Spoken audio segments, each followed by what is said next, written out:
Hello दोस्तों, कैसे हैं सारे आप। मैं राजन चौधरी फिर से हाजिर हूं आपके लिए एक वीडियो लेकर के। दोस्तों, आज कोरोना वायरस अटैक के बाद लागू हुए लॉकडाउन के कारण सभी लोग अपने अपने घरों में बंद हैं। अब तक का टाइम तो लोगों ने जैसे तैसे काटा है, लेकिन लॉकडाउन आगे बढ़ने की खबरों से बहुत लोग परेशान हो रहे हैं। आगे बढ़ने की खबरों से लोग बेचैन हो गए हैं। खास करके मिडिल क्लास को बेचैनी हो गई है। खास करके मिडिल क्लास के सामने सोशल स्टेटस बचाने का सवाल बनता जा रहा है। यही नहीं, उन गरीबों बुजुर्गों के सामने भी एक सवालिया निशान है, जिनके नाम हेल्प की एलिजिबिलिटी के लिए किसी भी सरकारी कागज में दर्ज नहीं है। मिडिल क्लास के पास अपना घर है, गाड़ी है, लेकिन खाने पीने का सामान कम होता जा रहा है और अब आगे खरीदारी के लिए भी पैसे नहीं है। जो मिडिल क्लास के लोग किराए के मकानों में रहते हैं, जिनके पास किराए की दुकानें हैं, वो इस बात को लेकर परेशान हैं कि वो आने वाले टाइम में अपना सोशल स्टेटस कैसे बचाएंगे। बड़ी परेशानी यह भी है कि अगर घर का कोई मेंबर बीमार हो जाए तो उसकी जांच और मेडिसिन की खरीदारी कहां से होगी। मिडिल क्लास को घर के सामान के लिए कितना सोचना पड़ रहा है। मिडिल क्लास हमेशा अंदर से डरा हुआ रहता है। महीना खत्म होने से पहले मिडिल क्लास के पैसे खत्म होने लगते हैं। हमेशा लाइफ में एडजस्ट और कंप्रोमाइज ही करना पड़ता है। जिंदगी कट रही है, पिछला महीना गुजर गया, ये वाला भी गुजर ही जाएगा। बस ये महीने गुजारने की चाह रखनी पड़ती है। जिंदगी जीने पर मिडिल क्लास ध्यान नहीं दे पाता। क्यों? क्योंकि मैं भी एक मिडिल क्लास हूं। हम जिंदगी जीते नहीं हैं, हम जिंदगी बिल्कुल नहीं जीते हैं, हम जिंदगी काट रहे होते हैं। जाहिर सी बात है, जब खुद का गुजारा मुश्किल से हो रहा हो तो औरों की मदद करने की भावना समाज में और हेल्प करने की भावना, देश के लिए कुछ करने की भावना कहां से आएगी। न्यूज देखकर घबराने की आदत होती है, मन में हमेशा डर बना रहता है। लोन और बिल भरने का डर, नौकरी चली गई उसका डर, बिजनेस ठप हो जाएगा उसका डर, पेट आगे निकल रहा है उसका डर, एसिडिटी और कॉन्स्टिपेशन हो जाती है। पर क्या फर्क पड़ता है, अब तो आदत हो गई। धीरे से ब्लड प्रेशर और शुगर भी हो जाता है, पर क्या फर्क पड़ता है, सभी को तो हो रहा है। ये सोचकर मन को झूठी तसल्ली देने लगते हैं, खुद भी अपने आप को समझा लेते हैं। हम नफरत से घिरे रहते हैं, हमें नफरत होने लगती है मिडिल क्लास होने से। जिंदगी का सबसे नामुराद शब्द है मिडिल क्लास होना। ये एक मजाक की चीज से भी ज्यादा कुछ नहीं है मिडिल क्लास। कभी सुना है कैसा लगता है जब कोई मुंह पे एक छोटी सी गाली मार के चलता बनता है, यू मिडिल क्लास मैन, मगर अपमान का घूंट पीकर रह जाता है ये मिडिल क्लास। क्योंकि मैं जानता हूं किसी को गाली बकने से कोई मिडिल क्लास नहीं बनता। वो तो जन्म से ही लेबल लगवा करके पैदा होता है मिडिल क्लास। अपर क्लास के सामने ररियाता है और लोअर क्लास को गरियाता है। मिडिल क्लास आदमी दरअसल पैदाइशी कंफ्यूज्ड रहता है। कभी अपनी झूठी शान बनाए रखने के लिए स्ट्रगल करता है और झल्ला कर कहता है कि इससे तो साला झोपड़ी में पैदा हो गए होते, कम से कम मजे में तो रहते। और कभी रईसों की जिंदगी से जलता भूनता ऊपर वाले को पानी पी पी कर कोसता रहता है कि यार पास के घर में पैदा कर दिया होता, क्या बिगड़ जाता तेरा। लोअर और अपर की कोई उपजातियां नहीं होती, मगर मिडिल क्लास कभी लोअर से चोट खाता है, कभी अपर से चोट खाता है।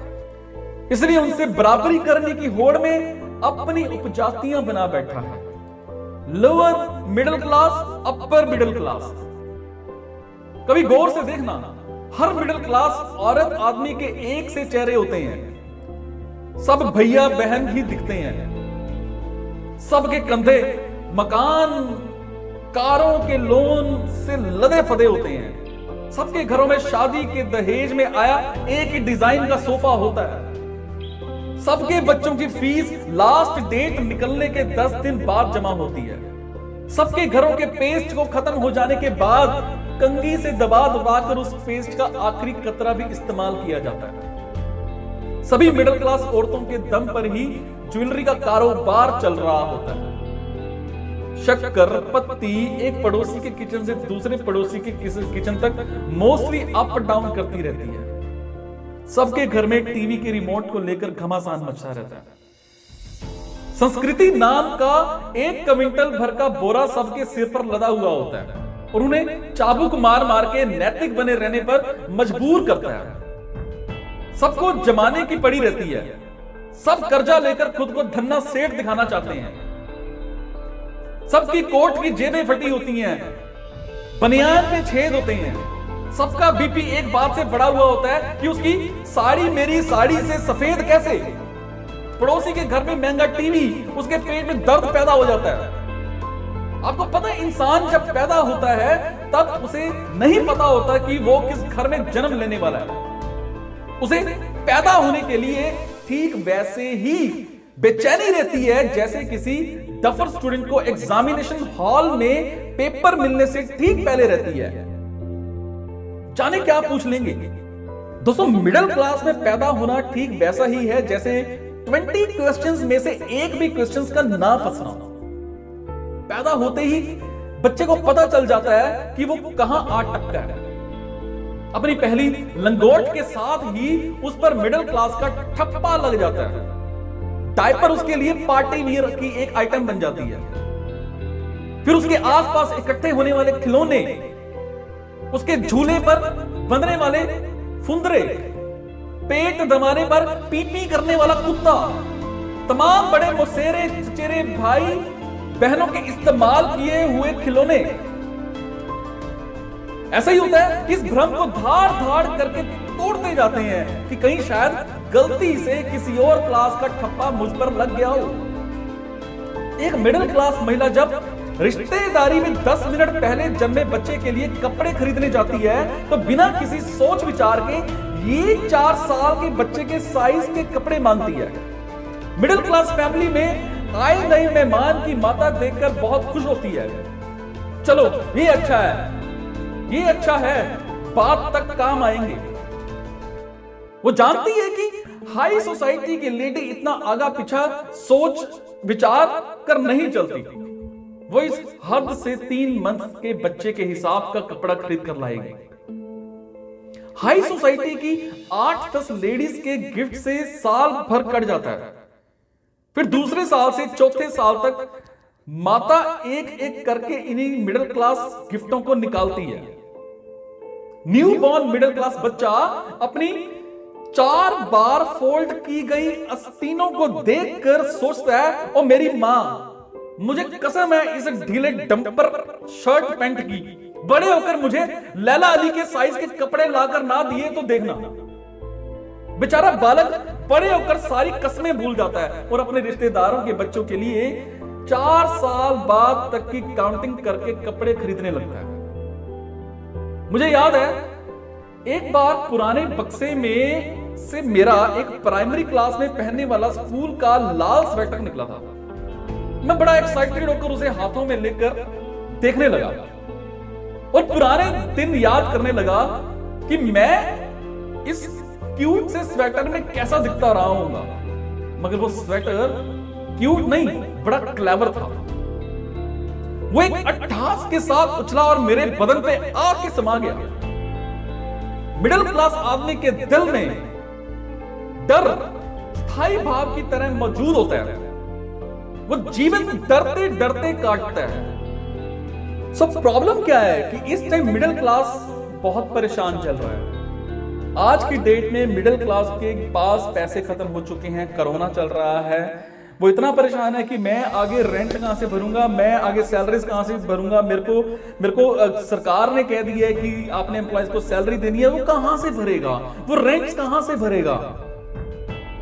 एक मिडिल क्लास बिजनेसमैन जो कमाता है मोस्टली अपने दफ्तर के लिए कमाता है, ज्यादा वो सेविंग नहीं कर पाता।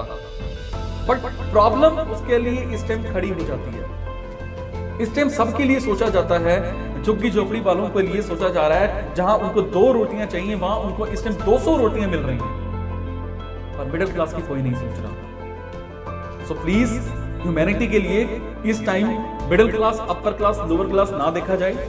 बेटर रहेगा सभी को एक जैसा ही देखा जाए। बेटर होगा सिर्फ झुग्गी झोपड़ियों में ही ना जाया जाए, आसपास के गली मोहल्लों में भी जाया जाए जहां मिडिल क्लास रहता है। किसी का घर अच्छा बना हुआ है इसका मतलब ये नहीं है कि उसके पास बहुत पैसा होगा। किसी का घर अच्छा बना हुआ है, हो सकता है उसने लोन्स ले रखे हो, वो उसके पास पैसे ना हो, वो कहां से उसको पूरा करेगा। तो इस टाइम सभी एक दूसरे से हाथ मिलाइए।